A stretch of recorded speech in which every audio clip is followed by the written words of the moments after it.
all rise for the pledge, please. Pledge allegiance to the flag of the United States of America and to the republic for which it stands, one nation, under God, indivisible, with liberty and justice for all.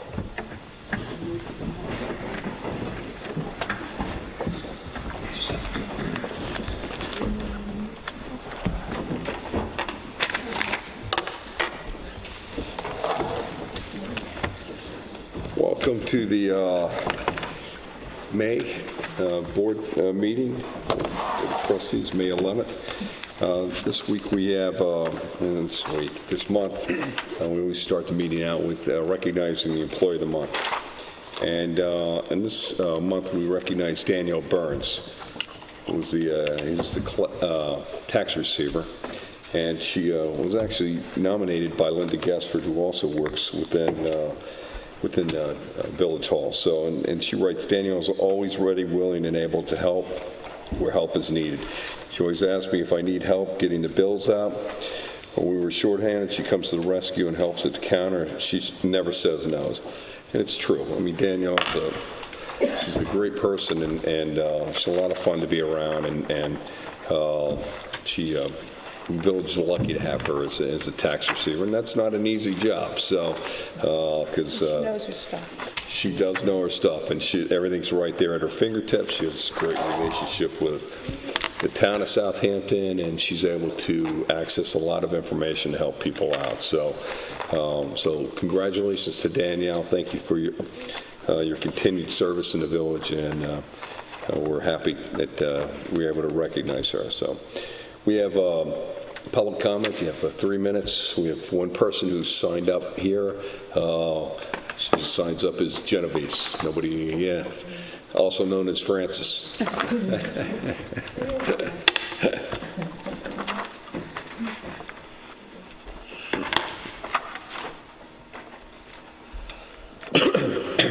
Wanted to thank whoever and however made it possible for the Corrigan cleanup to begin on the site. There are certain things we want to draw your attention to. Now that the physical cleanup has begun, a good part of it has been just moved behind shrubs, so that has to be cleaned up. We do see the one sewage tank, and we wanted to ask if there was a deadline. Were they given any kind of a timeline to do this? I met with Ed Corrigan Jr., and we talked about the property and the impact on the neighborhood and stuff. And I didn't give him a deadline, a timeline to do stuff, but I said that, the village is going to take action if there's not progress and if you don't get it cleaned up. So I recognize there's standing water on the property, which is a health issue. No. There's all sorts of debris all over the place. There's composting that's going on. There's a bunch of things that we've given him a warning, but I did not give him a timeline, which we should. Okay. I think that in addition to the composting, there's sand mining, which is a DEC, and there is basically, there's a hiring situation there. There are a lot of trucks. What we were hoping is that now that cleanup has begun, some administrative cleanup, which is that they identify the uses of the property. Okay. I mean, if that could be achieved, I think that, Good points. Okay, and the second thing is that can anybody here explain to us the agreement that the town has entered into with the real property something office, whereby every year they have to increase the taxes 100%, the reassessment 100% on the properties in order for them to get state funds? Can anybody understand that? No, neither do we. We also don't know how much the town is getting in funds, what they're used for, but in order for them to apply and to get it, it's mandated that they reassess every year at 100% of market value. And that is causing... Well, here's what I would say is that they've been at 100%. The town has been at 100% of market value for many, many years. So the village doesn't use that same formula. And it's something that we've contemplated shifting over. We've looked at it, we just haven't really done that. But I know that they've done that, I don't know how many years. They've done it since 2006, I think, and it's basically this same agreement in that they're accepting funds, but, promising, in effect, 100% market value. We hope that the village does not apply that standard because it's inequitable, it's unfair, and it's senseless. Well, if everybody's at 100% market value, then, that's because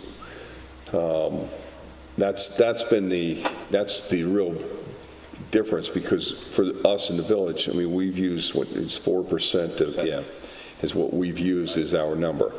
But if we were to, and we have a very old tax roll, and then as people improve their properties, that's when we go out and do the reassessment of the property. And I think what it's done is it's protected people that live on fixed incomes that don't improve their properties, and it's shifted over some of the value to people that have bought, knocked down, and improved their property, and it didn't have a negative impact on the person who's there. So it's but with the town, they assess the 100% of the land value and then 100% of the structure. And so that's really where the village residents get hurt, in that the value of land in the village is more valuable than an acre of land in the village is much more valuable than an acre of land in other parts of the town. And so. But they shouldn't be reassessing on the structure if the structure has not changed. It's never been changed. That's the problem. If a property within a community in your neighborhood sells for $1.5 million, let's say a half an acre, and it sells for $1.5 million, and you're on a half acre or more, and the structure's torn down, they're looking at that land value now differently. But that's all if your house is not modern the way the new houses are. They should be increasing if anything, they could increase your land value, but they shouldn't be increasing your structure value. But I'm not sure they're doing that. They're not increasing the structure value. They seem to be reassessing areas, sections in the village. And we have noticed, we've pulled records that brand new McMansions on half acres in Tuckahoe, for instance, their land underneath that big structure is being assessed for less than our land underneath our old houses is. So it's we're not asking you to. Well, I do have to, when Mayor Romanowski was here, that the village did put together a lawsuit against the town and the whole reassessment process, and I think that was finalized around 2006 or 2007. And basically, the court said that the village didn't have standing when it came to the village of Southampton Incorporated, didn't have standing, but we as residents, because we pay taxes, the town have a standing with that. So, Rick, I don't know if anything else you wanted to comment on that? Or that's the best of my recollection, that we as a village did not have standing to challenge the way that the town does their assessment. Right. Is that a win or a loss? If property owners in the village wanted to bring a challenge, or property owners outside the village, it doesn't matter. If you're a property owner, you would have standing to bring a lawsuit against the town, but the village itself does not. And it's part of the grievance process, to have that grievance process in place, that we could go in as individual property owners challenge the assessed value of our property. So, it's... But that's difficult. That's so difficult because what you end up having to do is you have to take every tax map within a certain area around you, and you have to list all their taxes, and you have to show why yours shouldn't be what it is because theirs is less. But if theirs is not less, then how are you going to get a reduction? You can't, based on that standard. But it's worth mentioning again that East Hampton, of course, has never reassessed. The way they do it, I'm pretty sure is if, like what we do in the village, if you improve your property and you go for a building permit, yeah. they raise your taxes. They have the right to raise your taxes. But other than that, They don't do it. do reassessment. Anyway, it's I was told one of the reasons why they were doing it was because the state told them that they had to go around and reassess everyone and bring them up to full value, or they would not get the money necessary towards school. exactly. It's mandated 100% market value to accept. But I think it's worth looking at how much they get. And I suppose everybody knows that Cuomo and Boulogne are going to hold a series of panel discussions or group meetings starting very soon, in which they want the schools here on the island to be combined under one system. They think that the taxing of by these little schools is egregious, and they also want to push for like combined ownership and use of fire trucks and things like that. But that's coming down the pike. Anyway, if we can afford the taxes, we'll be here and see you again.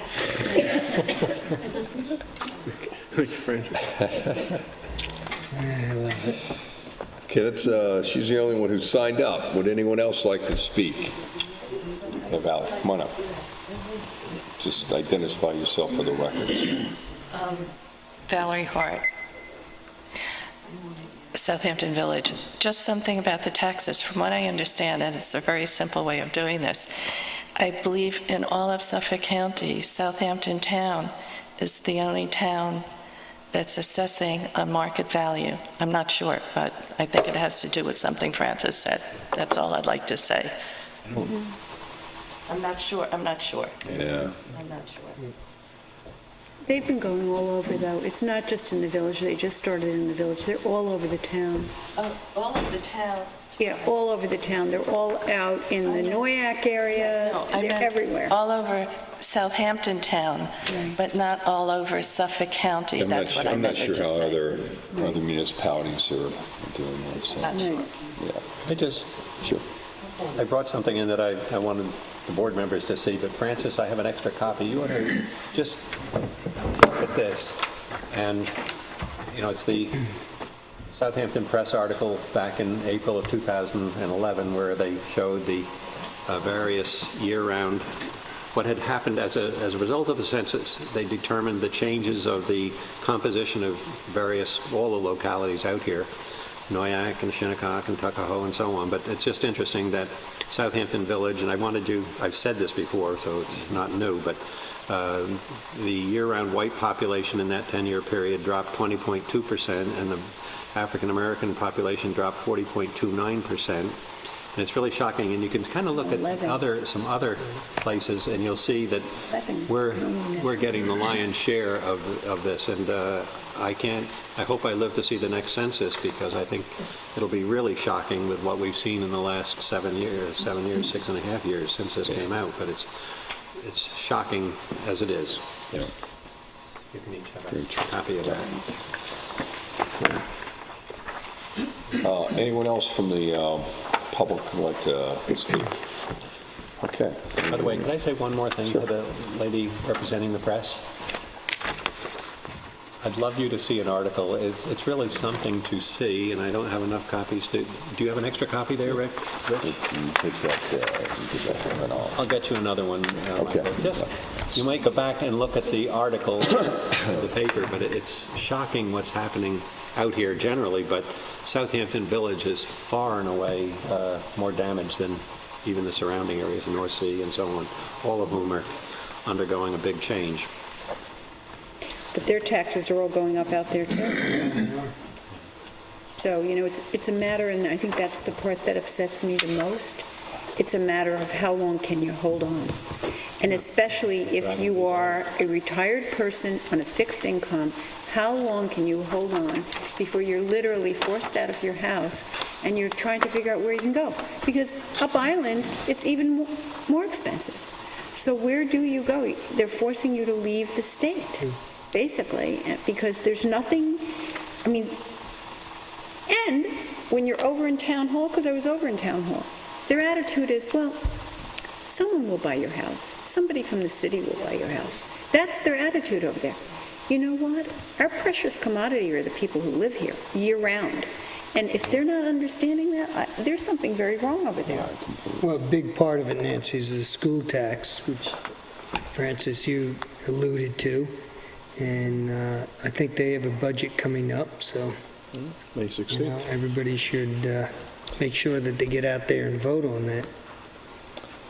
Well, the key is going to be consolidation of school districts, and that's the only thing that's going to work, so, yeah.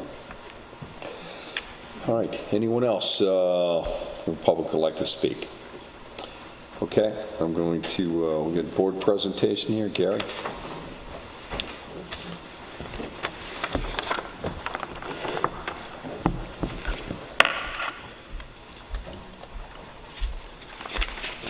Evening. So I'm here for the first purchase of the year for the DPW. Perfect timing, Gary. First and only, or first? Well, I didn't say first and only. I did give you a handout earlier. I believe Steve put it in your books. That really shows the priority list of vehicles this year is down from what we would normally ask, basically based on the kindness that you've given us. We've been buying trucks through the years instead of buying a lot at once. We're constantly buying. So our fleet is in pretty good shape. There are two big ticket items on there on the list, but tonight I'm here looking to replace a Freightliner. We have a 2008 Freightliner that is in poor shape. It was called a flow dump. It was a new kind of sander for its time where the salt sand dropped through the body instead of having to put a separate spreader on it.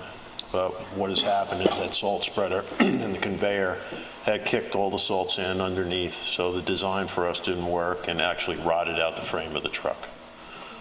We still managed to get about 9 years out of the truck, but it's not safe to keep that truck running. So I'm asking to take that one out of service. We'll probably try to sell that off. And then we would go and look for a 2017 Freightliner truck to replace it. Not a flow dump, just a regular dump truck. I don't see that on here. Is it on here? Second page. Oh, I see it, okay. Mechanics Kenny Zay, Mark Manick, and our new highway super Paul Murphy and I, we went and test drove several trucks up the island. The last one was the Freightliner, and the reason we're going for the Freightliner tonight, as you can see, is the contract price there is $140,000, and the other three trucks that we were going to look at is a Mack at $202,000, International $185,000, and a Kenworth at $187,000. The Freightliner also is available a lot faster. It'll be available in about a month's time instead of 8 months' time. Comes with a 5-year warranty versus a 1-year warranty of the other trucks. So even though I hate to say it's not the best truck out there compared to the others, it's just the value of the price of the truck makes it perfect for us. In the vehicle priority list, we were looking at about 175 for a new truck, and now we're going to bring that in about 140. Might be even a little less, about 136, but I want to put a buffer in there. What does that get used for the summer, in the summer months? I'm sorry? What does that get used, what do you use that for in the summer months? I realize it's a dump truck, but We still use it for hauling materials. We use wood chips. We haul leaves. We still haul sand in the summer for that truck. Basically, this truck will have a little bit of a lower working height, so it can be used for shoveling asphalt. It can be used for picking up branches, et cetera.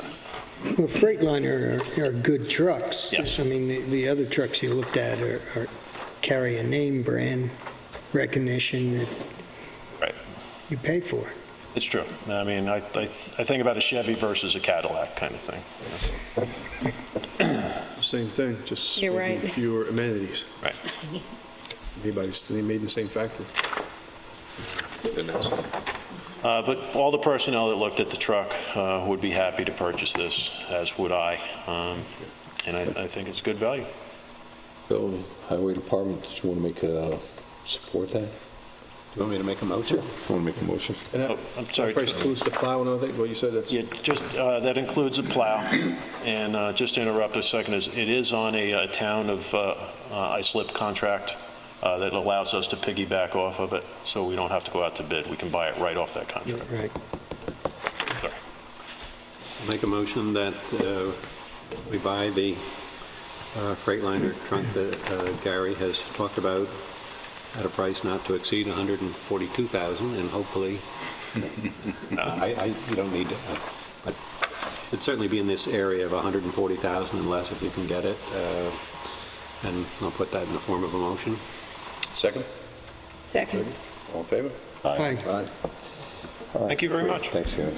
Gary? Actually, just wanted to amend the agenda for a little bit, because we have, in the discussion items, is the pause parade. Oh, yeah. I know we have a historical museum here, and Sean, come up and should be in the first item in your, Yeah. Yes. My name is Sean Dennedy. On behalf of the Southampton Historic Museum, we're respectfully requesting use of South Main Street from 11 a.m. on October 7th to about 1 p.m. It's a model after the ARF Parade, Walk to the Ocean. It's been a charity moneymaker for them for years. The difference here is that this is more like a mutual fund of beneficiaries. The two anchor beneficiaries would be the museum, of course, and the Southampton Animal Center. The other beneficiaries would be the village ambulance, as well as village fire department as well. And one of the, a 501c3 children's organization, which will perform photo opportunities from stages, who performs at the Bay Street Theater. So it's a little bit different. Most of the charities it's one-stop shopping. They do it for themselves. The intent here is to put the majority of the monies in the museum as well as the animal center. And then subsequent to that, we're going to get manpower from the ambulance and also the fire department. And there'll be a quid pro quo. We'll give donations to them as well. The exact amount will be determined once we see how much money we raise as the event goes on. The intent is to make it pre-funded. In East Hampton, this event with the cocktail party has raised about $60,000. up 60? 60,000. It's not clear what that might mean because this is the first time out. This type of event has happened in many areas. The only difference is we're making it younger skewing. It's going to be family driven for the most part. The East Hampton one tends to be a little bit older skewing. We're going to have the Chinese auction. We'll also have a silent auction as well with the raffle. There'll be a lot more entertainment value associated with this, but I think that could be make it a fun event.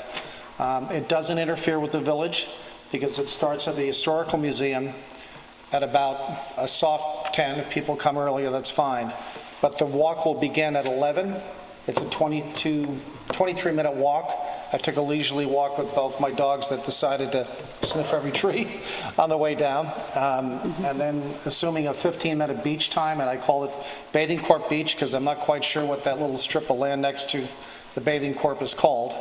And then coming back, so we're really talking less than 2 hours, even with a crowd factor of 200. So we request some type of a police, there's two types, I guess, village patrol, I forget the name.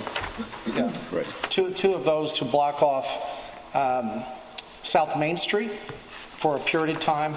I think the intent is to have a full boat going down, meaning both sides of the street, although that's saying the maximum. Coming back would be half, and that's really no different than what ARF does.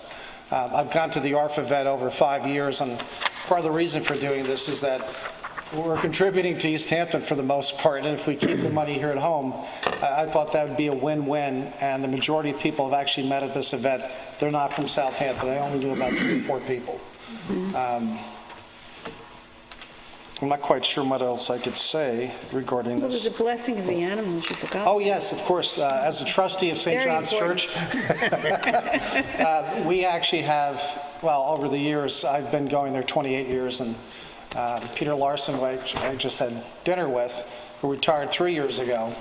We're still maintaining over 100 people at this event every year. In the past, we've had llamas, we've had horses, pony rides, this kind of stuff. Reverend Patrick is going to reincarnate some of that with the Ludlow Farm. So we're going to, I'm not quite sure what the Ludlows have on the farm, but we're going to have a pen set up. Also, if you don't have an animal to walk, we'll have a lend-a-pet for those that might want to walk in the parade under supervision. The manpower will come from St. John's Town and Country, who are supporting as a sponsor, and also the museum as well. But the majority of the manpower is going to probably come from St. John's and the animal shelter, who will supervise their own entity. The one thing that jumps off the page at me is if it's a rain date on Sunday to start this at 11 o'clock, I think we probably, I'm just thinking about the Presbyterian Church and what time they get out and stuff, and parking in that parking lot and stuff. So I think there probably would be, if it were a rain date, I'd shift the whole thing later. Like 1. That would be my initial thought there. Mark, God's on our side, and he said it's not going to rain that day. No, that's a good point. That's a good point. Or he may really want to bless the animals, okay? And Rain both days. That's a good idea. Yeah, so, and I do get concerned about the shutdown of South Main Street for a 30-minute time frame. Even when we do the runs that we have, that we don't shut down South Main Street for those periods of time. It's really, so I didn't know if there's a way to think in terms of staging it out better, to be able to maybe just use half the road. Maybe we could You could block easily off do just the- half. In fact, I only said at most Yeah. you do all of it, but for the most part, our thing was always half, and they only had 2 patrol people managing that, and it seemed to work out very well. Because I think, we can eliminate during that time frame just the parking on the south side of South Main Street or something, and then, and that way we'd have that area that people could walk on. And the people are also going to be walking up on the grass because they don't want to sniff, so. Right. I think from a logistics standpoint, we probably could work something out. I don't know how the rest of the board. Well, if I may You mention guys one- are all going to be here. I'm not. So, St. John's does have parking. We're going to actually have most of the staff from museum, the shelter, and St. John's itself in the back. Okay. So we're going to take the administrative side off the table there, so to speak. And if I'm not mistaken, the road adjacent to the museum, there's parking permitted there. Yep. And if we can get some, I guess that's after 6 p.m., some kind of absolution, it would eliminate parking within the village. Right. All right. And then they just was concerned about ambulance response times, and we'd have to make sure that we had that set up so if something happened, first responders be able to get to the ambulances, and then they'd be able to pull the ambulances out. I think if you use the half of 1 lane, the ambulance would. Yeah, I think you could even use half of a half. There's a lot of room. Yeah. I just said full just because Right. some people will meander over, and that's why we're having extra. They wander. Yeah, Well, yeah. I mean, but I think you're right, they do, and they have a tendency, if you say you got the whole road, people will walk in the middle of it, or they'll Right. walk into, and I think that maybe that's part of the education piece, is to say, look, we're going to ask everybody that we're going to walk on the side of the road, and, We're going to have monitors along the way. I mean, it's a straight path, and if you have 4 down the way, we'll just say, keep over. It's no different, like I said, than ARF, and it managed very well. Traffic did pass through. I just said full boat only because, okay, that's not our intent, that's not what we're going to tell them. right, We're going to right, say half, but they will meander a little bit over. So. that's true. Do you guys have any, Well, you mentioned something about quid pro quo. Yes. There is a fee structure for doing these things, so what do you, Well, I really meant for the village ambulance and the fire department. We'll donate a certain amount of dollars if they can donate some manpower, and we'll do it on a per-head type basis, somewhere in the area of $100 to $150 per person that they can Well, that help would have to manage it. clear with them first, because there is a normal fee structure in the application that does cover that. So that's a little different Well- structure. You'd have to clear it with them to make Also- sure there's no problem.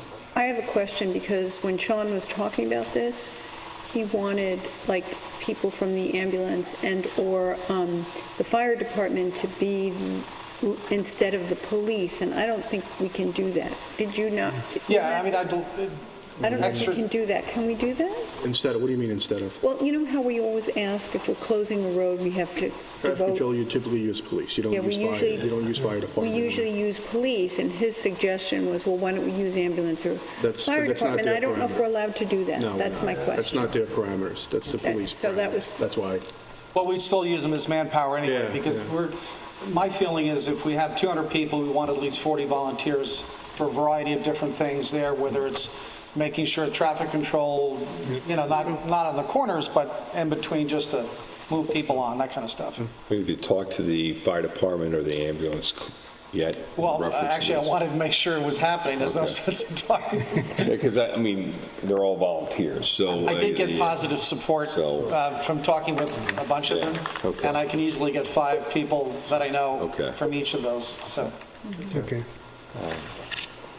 And we'll probably have about 20 plus from St. John's Museum, and the shelter, they probably have at least 15. So we're looking at maybe 50 to 60 people. Right. Anybody else have any comments? Chief, you got any comments, concerns, questions? It was October, so this is October 7th, right? Yes, So that's really nothing in the middle of any. no. The following Right, That's weekend Columbus is... Day weekend. That is Columbus Day weekend? Yeah, that's Saturday and Columbus Day weekend. Do we have any- Wait, Saturday or any Sunday? What is other- this? Saturday. This is Saturday. We have anything going on? Columbus Day They do the weekend. sidewalk sales if they're going to do Yeah. it, but that's it.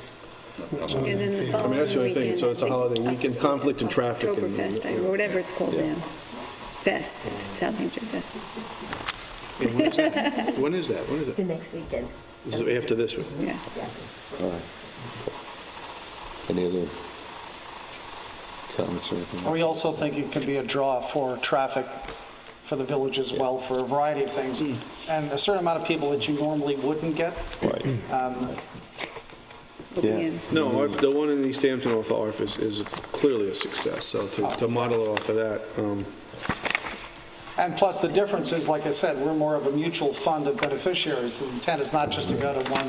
Yeah. And you know what? By doing so, we're going to get more press from everybody out there, and the money stays here in the village. And then, the only one that isn't is the Animal Center, which we don't really have one. I mean, you have one in Hampton Bays, you have one in East Hampton, and Right. this event really is going to pull money, hopefully, back into it in a positive manner for a lot of volunteer groups and 501c3s. I mean, ARF's been at it for a long time. These 23 years. Yeah, ARF's been at it for a long time, so these people would really like to, Well, the Elks Club wrote them a check last year, so I thought they were in our neck of the woods. yeah, right. oh, now you approach them, you're right, they There have you something go. on their neck of the woods, right in their own backyard to contribute to, Right. absolutely. Okay. Any other comments, questions, concerns, anything like that? So I'll make a motion to authorize the Southampton Historical Museum, Southampton Animal Shelter fundraiser walk event as per their application. Second? Second? All in favor? Aye.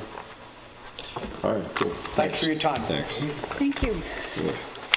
Okay. Did you want to say something, Tom? Sorry, Tom, I'm sorry, never mind. You did a good job. You don't need to meet. You're up there. For the record, my name is Tom Edmonds. I'm the director of the Southampton Historical Museum, and I must say it's very intimidating. I see all of you at least once a week in a different capacity, so you're all here in one room. Wow. The Southampton Historical Museum, I do a metrics every year, and last year we had 39,000 visitors come to the museum. That's a lot of people. And what I see us as supporting businesses and activities and volunteer groups, and I think I want the museum to be a catalyst for good stuff like this. Once we got an angel walking in the door, Sean just came in with this proposal, and I always say yes to stuff like that. Maybe I shouldn't, but I do, because it just sounds like bringing the village together and helping support the businesses. Did you say we're having a sidewalk sale that same They day? usually do it that weekend. It's That not weekend. confirmed, but. So usually, I did some Karen does. research, and Montauk is having a family day that weekend, and West Hampton is doing oysters, Oh, that's their oyster Yeah. day. and there's nothing in the middle. So I just think it sounds like a fun event where everybody gets together. That's all. Thank you. Thanks, Tom. Thanks. Okay, we have, Two communications. yeah. First one is from the Commission on Veterans Patriotic Events. The Commission on Veterans Patriotic Events would like to request permission to hold a short parade on Monday, May 29th. As part of our Memorial Day service, the parade will begin at approximately 10:45. All are invited to attend. We would also like to request permission to hold our annual 4th of July parade on Tuesday, July 4th at 10 a.m. Thank you for consideration on these matters, and hope to see you on May 30th. Very truly yours, Susie. Thank you, Secretary. I'll make a motion to authorize the Village of Southampton Commission on Veterans and Patriotic Events to hold their Memorial Day service and the 4th of July parade as per their letter dated April 27, 2017. Second? Second. All in favor? Aye. Next one's from Southampton Public Schools. The graduating class of 2017 would like permission to borrow the large American flag to use as a backdrop for their graduation ceremony. The date of graduation is June 23rd. We would like to pick up the flag on Monday, June 19th, so we can arrange to have it set up for rehearsal. We return the flag the following week. Thank you for your consideration. Greatly appreciated. Appreciated. Sincerely, Brian Zahn, Principal. Yeah, they do this every year, so I'd like to authorize Southampton Public Schools to utilize the American flag as per their letter dated May 3rd, 2017. Second? Second. All in favor? Aye. Resolutions, item 1, resolve that the reading of the minutes for the work session of April 25th, 2017 be dispensed with, and those minutes be accepted as filed by the village administrator, and the actions taken at that meeting be and hereby are ratified and approved. Have a motion? Make a motion? And second? All in favor? Aye. Item 2, resolve that the claims for the warrants dated May 11, 2017, totaling $595,310.01, warrant 14 general fund, $718.75, and $3,180, warrants 23 and 12, trust fund, and $85,731.86, warrant 12, capital reserve fund, and the village payrolls for the period ending April 27, 2017 be ordered and approved. Have a motion? Motion? Second? Second. Discussion? Page 1, Anywhere chair, umbrellas for Cooper's Beach, $7,565.82. Areas design work for the Agawam Park expansion, $8,000. Atlantic salt, 83 tons of salt, $6,592.77. Belfour, Long Island, emergency cleanup for the chief's office when the pipe broke, $3,059.91. Page 2, CSE Employment Benefit Fund, May insurance premium, $26,749.80. Page 3, Cast Productions videotaping services for April, $2,546.65. A couple of payments for fire department medical reimbursements, Patrick Collins, $1,000, Brian Cook, $1,000, and Christopher Corwith, $1,000. Cronin PLLC, SCAR, judgment, $26,732.97. William Culver, fire department medical reimbursement, $1,000. Dave's Tool, diagnostic scanner for the garage, $3,549.99. Dunn Engineering, work on the Halsey Lane culvert, $1,065. Page 4, finance manager, printing of the W-2s, 1099s, and 1095Cs for 2016, $2,125. Two payments for the First Presbyterian Church for the parking lease for April and May, $3,000 apiece. 4-Star Refrigeration, Fire Department refrigerator and installed, $1,735. Peter Gale, Fire Department medical reimbursement, $1,000. Page 5, Global Montella Corp., 3,500 gallons of diesel fuel, $4,940.20. Page 6, going on to page 8, Eric Hardware, April supplies, $1,941.62. Page 9, Lynch's Garden Center, April supplies, $1,968.16. Page 10, Marjan Supplies for the Agawam Baths, $4,831.53. Messiana Consulting, grant writing services through April, $1,650. Water Supply, going into page 11, April supplies for the garage, $2,593.36. MPH Industries, 2 speed signs, $4,673.54. Page 13, Norsec and Son, 2 payments for highway carding, $1,375.50 and $4,352. Office of the State Controller, Marsh fines, $10,851.50. Page 14, People's United Bank, payment on the World War I material bond, $124,680. Page 15, Physio Control, ambulance equipment, $13,685.66. Couple payments to PSE Long Island Collections for electric services to the buildings, $2,586.18. Fire Department, $3,028.88. And street lighting, $5,030.19. Page 16, payments to Revco Electrical Supply for street light supplies, $5,279.04, $2,484.39, $1,367. 17, $4,239.38. Rico's Clothing, ambulance uniforms, $4,810.14. Riverhead Building Supply for Fire Department supplies, $3,414.38. Ronco Cleaning Supplies, $2,886.92. Rosemar Construction, paving the Agawam lot, $11,300, and 2 payments for the drainage at Ox Pasture and Culver, $93,203 and $110,575.14. Page 18, Ken Rothwell Fire Department medical reimbursement, $1,000. Southampton Masonry, supplies for the new Agawam baths, $1,855.96. Sprague Operating Reserve, 3,000 gallons of gasoline, $5,421. Page 19, Vince Twiney legal fees going on to page 20 for April, $6,350.43. Town of Southampton dumping fees, $2,665. Vehicle Tracking Solutions, GPS tracking, April, $1,079.55, and Velvet Top Paint Supplies for striping the streets for the Highway Department, $3,439.80. Page 22, Mark Westerhoff, Fire Department medical reimbursement for $1,000. Next warrant is the trust warrant and payment to VHB Engineering for drainage engineering services for the Agawam Park, $3,180. The Capital Reserve warrant, Eastern Epoxy, seamless floors, epoxy floor for the Agawam bath, $2,800. Motorola Solutions, pages for the Fire Department, $6,190.80. Payments to South Fork Asphalt for the Halsey Neck Culvert paving, $17,586.67 and $30,455.62. At William Direct Dryers, dryers for the Fire Department, $27,980. Further discussion? All in favor? Aye. Item 3, resolved that the Board of Trustees hereby approves the hiring of William Rayner as a grasshopper for the Parks Department at an hourly rate of $10. Have a motion? I make that motion. Second? Second. All in favor? Aye. Resolved that the Board of Trustees hereby approves the hiring of Jack Moran as a grasshopper for the 2016 season at an hourly rate of $12. Have a I make that motion. Second? All in favor? Aye. Resolved that the Board of Trustees hereby approves the attached scheduled budget transfers to eliminate line item overages for the period ending May 11th, 2017. Have a motion? Make the motion. Second? Second. Discussion. Item 1, $45,000 out of safety inspectors personal, going $5,000 into safety inspectors part-time, and $40,000 to street maintenance personal. $31,000 out of street maintenance fuel, $31,000 out of street maintenance supplies, with $62,000 going to street maintenance personal. $30,000 out of police personal services, $19,000 out of law contractual, $30,000 going to police overtime, and $19,000 justice court personal. Next item is $39,000 out of law contractual, $15,000 into trustee special projects, $8,000 to mayor assistant. Next one is DPW personal assistance, personal services, $16,000.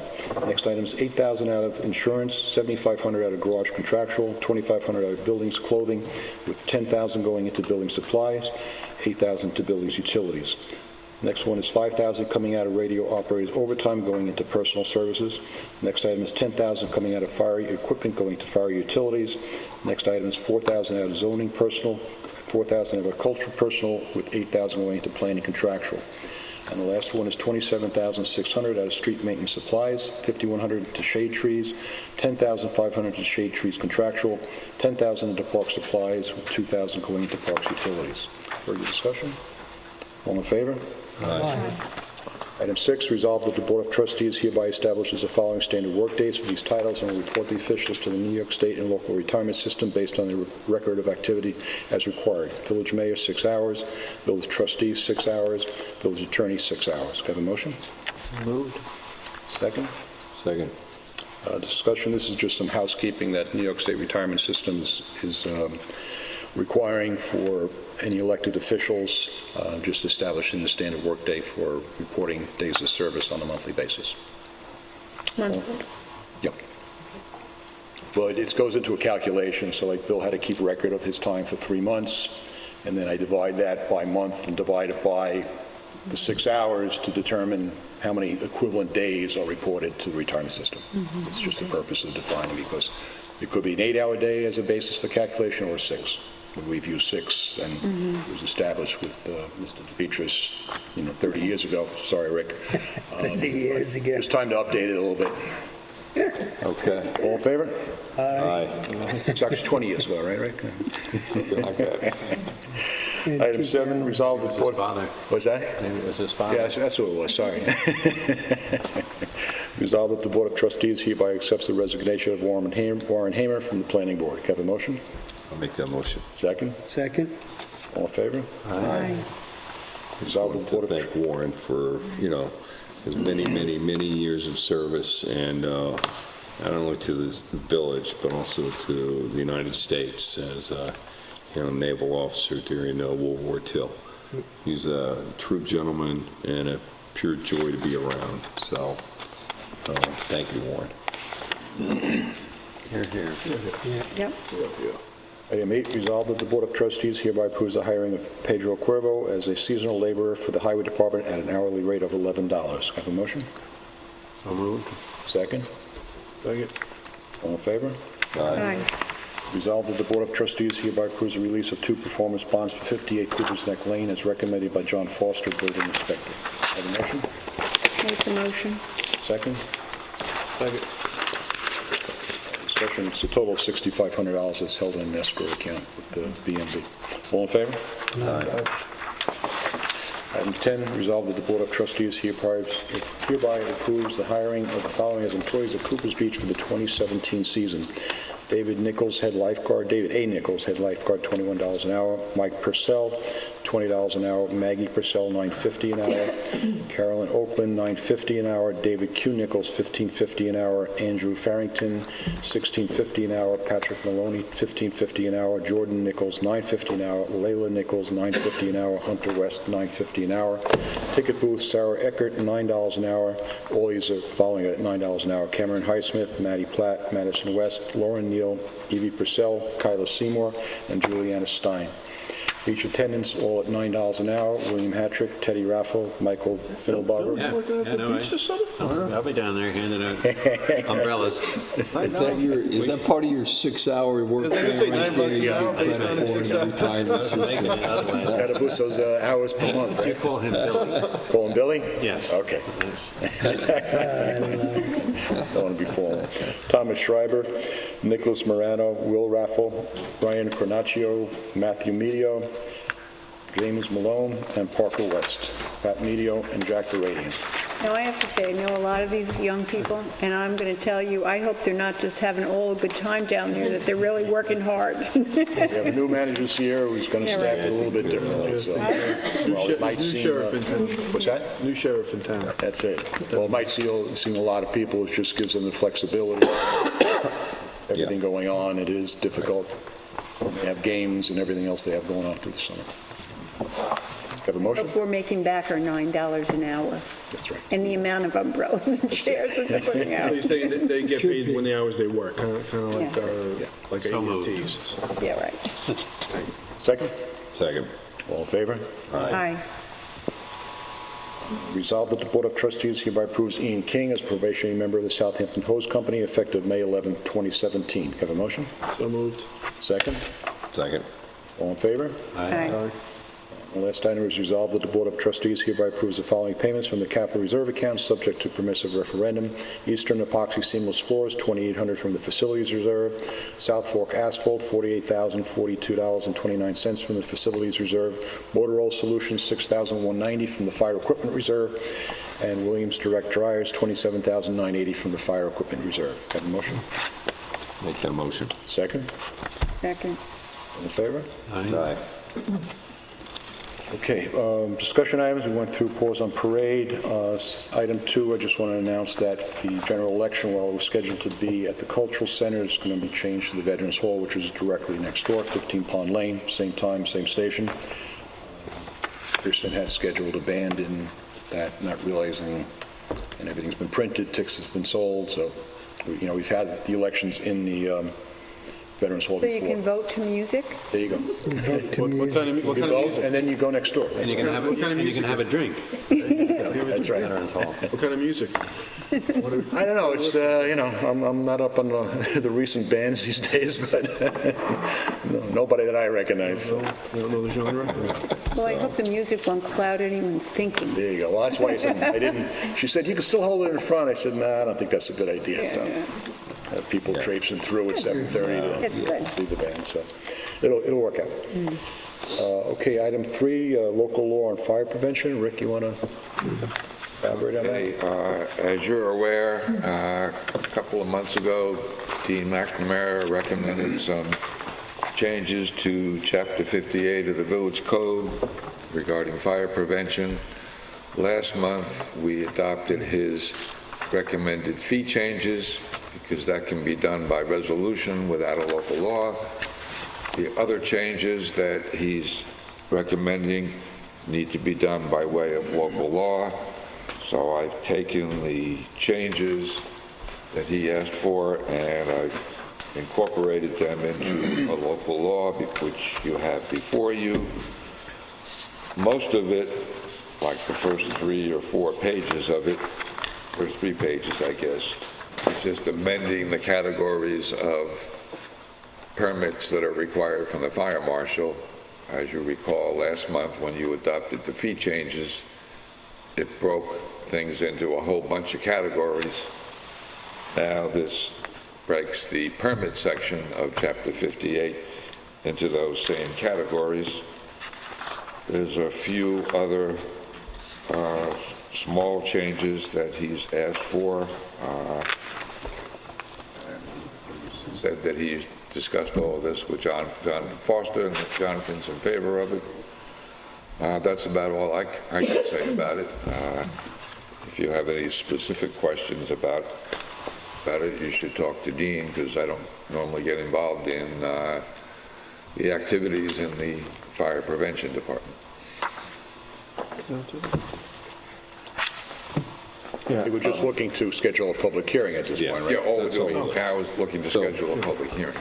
So we hold the public hearing would be, what's the date on that? That would be, May 23, you could do it. Okay. So I think that In we, anticipation of that, I've emailed Steve a notice of public hearing, so Okay. he can all right, great. send that to the paper tomorrow, and it'll be timely. I know Dean's done a lot of work on this, so I'd like to make a motion to schedule a public hearing on local law amending Chapter 58 of the Village Code with respect to the fire prevention. second? Second? All in favor? Aye. Great, good. The last discussion item here is that the Suffolk County Village Officials Association has asked for support from all the villages and reference to a resolution to, because the resolution of Suffolk County Village Officials Association regarding Governor Cuomo's proposal to empower voters to reduce property taxes and costs of local government. And so it was passed, and they're asking for our support on it too, so I'd like to pass the same resolution. Would make a motion to support the resolution of the Suffolk County Village Officials Association regarding Governor Cuomo's proposal empowering voters to reduce property taxes and costs of local government, which states on March 1st, 2017, whereas the Suffolk County Village Officials Association represents 33 incorporated villages with more than 125,000 residents, whereas village government is the government closest to the people, recognized by many as the most cost-effective and efficient form of local government, and whereas SCVOA member villages have for decades shared services with other villages, towns, and Suffolk County to consolidate efforts and reduce costs to improve the level of services to residents. And whereas the governor's proposed 2017 New York State budget directs a referendum be conducted by each county outside of the city of New York to further mandate additional consolidation services. And whereas this referendum calls for non-village residents to determine the level of reductions within village jurisdictions. And whereas this referendum is merely a duplication of practices already implemented and functioning, and whereas this referendum is a direct challenge to home rule, a basic tenet of village government that has existed for more than 300 years, now therefore be it resolved that the members of the Suffolk County Village Officials Association, representing 33 villages, 125,000 residents, and New York State Conference of Mayors, representing 550 villages, vehemently opposes the requirement for a mandatory referendum. So I'm going to make a motion to support this resolution. Second? Second. All in favor? Aye. So we're supporting this Home rule. What we're doing is we're supporting home rule. Okay. So, yeah, that's because, we believe in consolidation of services as much as tonight, we did a purchase on the dump truck, and the dump truck was done off the town of Iceland bid. Mm-hmm. So, because of the larger purchasing power of all of us grouped together, it allows us to buy a dump truck at between $35,000 and $60,000 cheaper than what we would have. So there's certain things that it works very efficiently on, and some things it doesn't. And Right. so we would prefer to continue to have that home rule and give Steve and Gary and the board the ability to make those decisions instead of having somebody in Albany make those decisions for us. I was at the East End Mayors and Supervisors luncheon 2-3 weeks ago. This came up there also. Yeah. And they did a very similar resolution. And, the list is endless. CTV is one of them. Right. All the IMAs we have with the town. Sandra, the mayor from Sag Harbor, she brought up the fire. That unfortunately occurred there, and all the everyone departments that came in. There's just, they have no clue of the shared services that go on, especially on the east end of Long Island between the villages. It's really Pipe and plover, maintenance program. list is What is it, the runoff control that we stormwater abatement programs and stuff. So, Yep. there's so many different programs out there that all the municipalities are working together on. It just really takes that power out of decision-making out of our hand. The chief will tell you we're involved in the East End Drug Task Force, and it's shared information between the different departments, and long list. it just goes on and on and on and on. So it's important that we stand up for our own home rule. So, okay. Good. Thanks, guys. Okay, we have comments from board members here. Trustee Strumsky. Yeah, actually, I just wanted to, that's a perfect segue to what I wanted to kind of just mention, but segue into that, the whole basis, what I gather, Cuomo's plan for this is, I think it was mentioned before, I think Frances, Genevieve's mentioned it in her address to us, that the crux of this is trying to rule out or get rid of inefficiencies.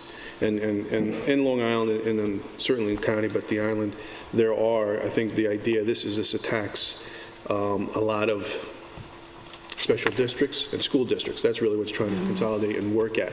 I think what we've just proved, and we've just discussed here, what we've proved, was that the villages are not part of that. We do represent, even on the way our taxes are done, our calculations were more equitable, so that's why this is a great thing to support home rule for all the things we just mentioned here. This is more directed at, I think, the special districts that are out there, which are numerous, and school, which leads, of course, to what is coming up May 16th, next Tuesday, two things, which was alluded to, was grievance day in the town. There are some tax issues, just in the press this week, as a matter of fact. That's where you attack that. I think the village has proved, we've proven that we've pretty equitable in how we do it thus far, and the town, is where you need to attack that. And more importantly, school elections. And that's where a lot of people overlook. The large part of where their taxes go are to schools and school budgets. And they come into our meetings, and quite honestly, the share of what we, tax base from the villages and the municipal level is much less compared to what goes to the school. But yet a lot of people don't pay attention to that. So I basically would say, these are the things you need to pay attention to. Your school vote is next Tuesday. Not that this will be seen by then, but on written or if you go online. But for the future, people need to pay attention to their school system, their boards, and how their budgets are done, because that's the lion's share of what we all pay. And again, that goes into what this proposal was from the governor. So that's what I was going to talk about, Ryan, next Tuesday. Grievance day and school election vote. Cool, thanks. And Trustee Irving? I'd spoken to Steve earlier. There's a little bit of a problem at Fowler's, Munns Point, and Dune Beach, because right in those areas, there's some houses that are being built, and all the workers are parking in the spaces that are allocated for going to the beach, and obviously with the 15th coming up and the importance of the permits and such, people are going to get pretty upset when they drive down there and there's not one space available. Yeah.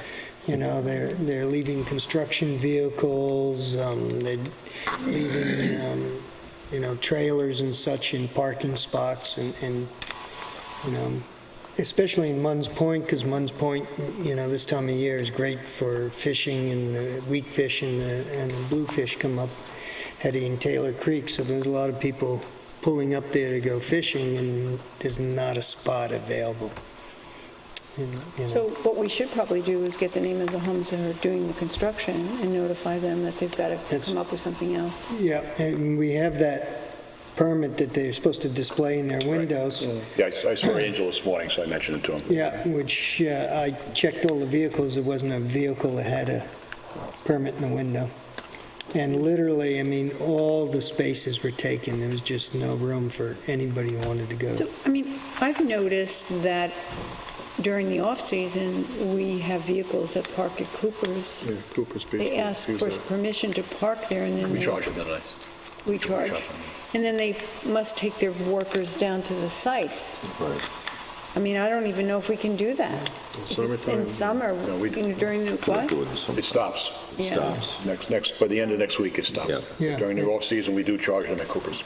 The other problem that they're causing is a lot of them are, especially down by Dune Beach, are parking on the side, on the bay side, and they're just pushing that dune grass farther and farther, because, every day they pull up a little farther into the Wasn't there no beach. parking along there? No, there is some parking There's along parking there. there. For a little bit around Dune Beach, but once you get further east, isn't it forbidden? Yeah, but this is just a cluster of houses that are going up. Yeah, those, and- right next to it. Yeah. So, I think, Steve, we should notify those, I think we can identify who's building those houses. Yep. And just send them a note. Okay. Great. Okay. Thanks, Mike. Trustee McGann. I don't even know what I'm going to talk about here. Trees. Now, trees. Trees. We have 5 new trees on Main Street. Right. And so they're there, and I believe that we have 2 elms over there, which is exciting to me because they grow really large with a big umbrella across the road. It was very carefully planned because the tree that's closest to the golden pear, you can't have something that's going to tower over the building or have to be cut back because the branches go close to the building. So they were very careful about what they picked. I'm excited. I saw them all working out over there, digging out the roots of the old ones. We're also going to have the irrigation We're going to be feeding those trees through the irrigation. So I feel really, really good that our trees will be well taken care of, because we had some issues with them because of the drought and no watering. So that's all being taken care of, and that's what I know for the moment. Good. Well, that's good. Yeah. Hey, Bill? Just two things.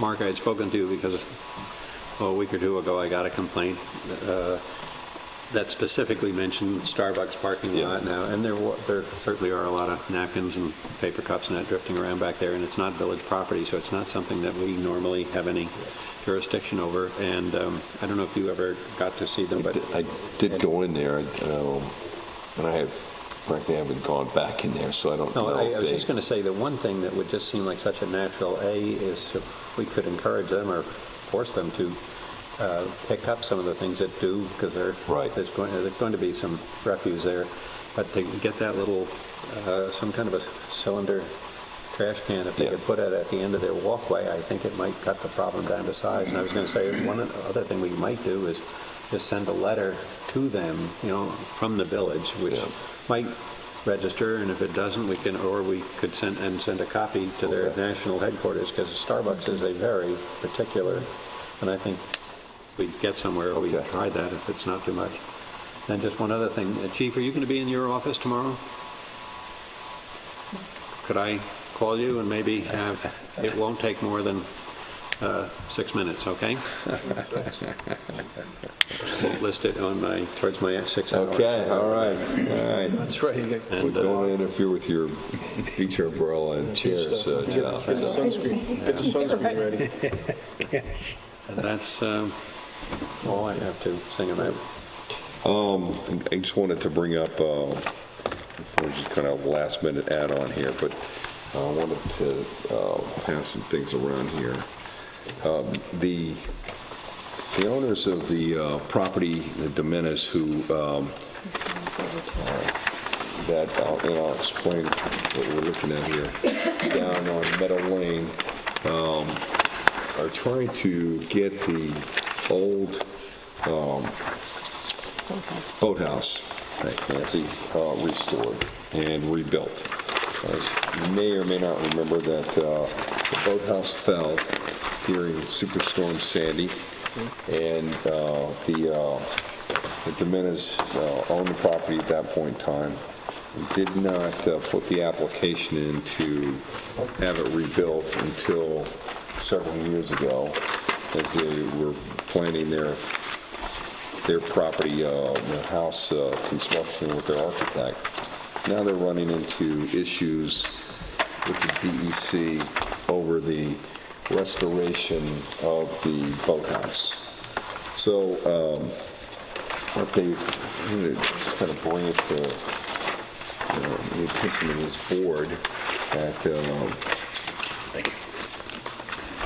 which first they've asked for is that this village board provide support for their application to rebuild. So I'd like to just give you some history about the I boathouse. just want everyone to see it. Yeah. So you might, if you before there's paintings and photographs. Julie has a painting of it in her office, and it's truly, the boathouse is truly an iconic structure in the village of Southampton. I got a wedding photo in front of it. Wow. And so I'll just give you some brief history. The structure was erected sometime between 1930 and 1933. It was originally owned by Dr. Wesley Bowers and his wife Gladys, and they constructed the house across the street in 1930. You'll see some historical aerials that we have here. In 1930, it's difficult to see if the boathouse is present in the 1930. That's this photograph right here. You can barely see that photograph. You can't see if the house is in there. But clearly in the 1938 photograph, which is this one right here, that there are actually, in fact, there were two boathouses present at that point in time. More prominent boathouse located at the 1281 property is located on the left-hand side there. The boathouse on the right located on the neighboring property. We're talking about the 1281 property. To the east, which in later years contained a horse stable, which you're able to see in subsequent aerial photos. And the 1933 Army Corps of Engineers map, which is that one right there, clearly has a label indicating boathouses on there. The original boathouse contained a chauffeur's living area located on the east side of the structure. The residence contained a small living space, bedroom, and bathroom, and remains of the old bathtub, plumbing, and cesspool ring are visible today in some of the current aerial photographs. As you're aware, the current owner is looking to reconstruct the boathouse to its previous weathered condition. The structure will be a dry building, contains a hose bib, no indoor plumbing, and will house small boats and kayak, canoe type water equipment. The building will be reconstructed and approved by the DEC, utilizing old weathered materials in order to maintain the historic feel and character of the structure prior to the collapse during Superstorm Sandy. The homeowner is aware of the local iconic view of the structure and would like to reconstruct the structure to continue its home legacy for future generations. And we have some photo comparisons in here also to be able to look at. It's photo A that shows it, and then on the back of photo A is actually the rendering and what they want to do. Again, it's photo B is the original one, and on the back of that is the rendering. And photo C, again, if you look on the back of it, it's an exact duplication of this. So, currently the boathouse still lays in the water, 5.5 years after Superstorm Sandy. It is we'd like to see it cleaned up. They're going to use the pilings that are in place. They're going to rebuild the structure off-site, so they'll bring it in so minimal impact on the area from a construction standpoint. They have a meeting scheduled on May 19th with the DEC, and they're asking for is a resolution support of the restoration and rebuilding of this boathouse. And the DEC, I've talked to the DEC about this. I mean, their concerns are, it's in the tidal wetlands. Any type of operations of equipment in there and the impact that it might have, of which the owners are willing to look at, tidal changes and impact of the area and limit access to and from the boathouse. The pilings are already in place, and they're not looking to drive any new pilings, and they're going to reuse all the other stuff. And the DEC has also said that they are concerned about the installation of a roofed structure in this area, and for precedent-setting purposes. And my belief is that this is a restoration and repair of an iconic structure. It's been here since the 1930s. We're not setting precedent. It's not like they're asking to build a brand new structure where something didn't exist. So I disagree with the DEC's argument on that. So I know that you guys have some pretty good history about this, Michael. I don't know if you wanted to. No, I mean, it's been there as long as I can remember, and we used to refer to it as DuPont Boathouse. I think he had an influence on it at one time. He had a house down the way. And then Coolacundus's, I think, had it. It's never been used as a real boathouse, but if you go up to it by water, there is a dredged channel, and you can sort of see it in that overhead, the last one, yeah, that leads, there's a big hole in Hetty Creek. As you just enter into the creek, there's a very deep spot, so like 35 feet, that was dredged years ago. And if you follow that in and make a hook and go a little bit to the west, you can pick up the channel, and it runs all the way up to the boathouse, and still pretty much navigable if you know where you're going. And as I remember, there used to be, as you said, I didn't realize that was an old boathouse that was up above. That was, always they had horses in there for years, and they used to go riding down the beach all the time. So it's, it has a lot of historical significance. Anybody going into Hetty Creek or Taylor Creek always picks that up as part of the channel markers, so. Yeah. I think if it gets replaced in kind, it would be a great thing. I thought, would you say that something expired, they didn't do something? Well, they didn't, I thought we they haven't discussed done it when it anything. first started, I thought we said, We sure, did. go ahead. Well, we were, From our perspective. from my own perspective, we wanted them to move forward. Yeah. So they put the application in for the work at the DEC several years after, because they were designing their home at the time. They wanted to incorporate kind of everything in the application in one shot, and which is understandable. And they actually didn't think they were going to run into this type of issue because the DEC had issued permits to rebuild structures very similar to this in a few different other locations, and didn't turn anything down. That were all destroyed during Superstorm Sandy, if the property owner chose to rebuild that structure.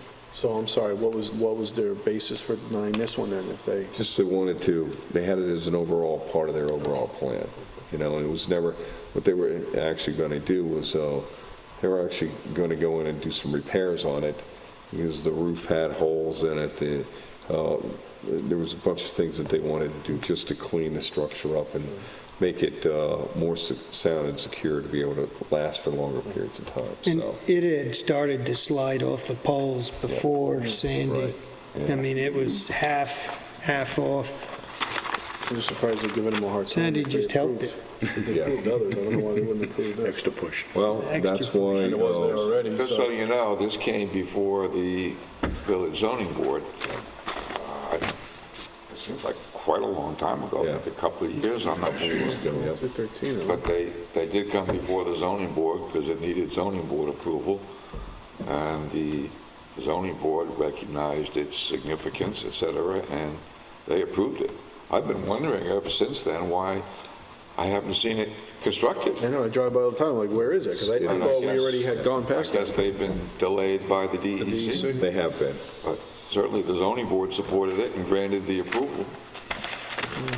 It's So unfortunate. I think we should make a motion. So I'd like to put the resolution that the Village Southampton Board of Trustees strongly supports the application of 1281 Meadow Lane to reconstruct the boathouse on the bay side as per their application to DC, and strongly encourages DEC to allow the property owner to restore an iconic structure within the village of Southampton that was destroyed because of Superstorm Sandy.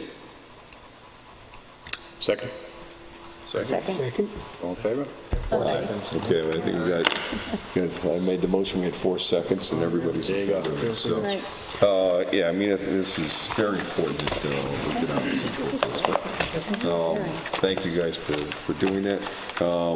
Also, Sunday's Mother's Day, so happy Mother's Day, Nancy. Thank you. And all the mothers out there, happy Mother's Day to you. Happy Mother's Day.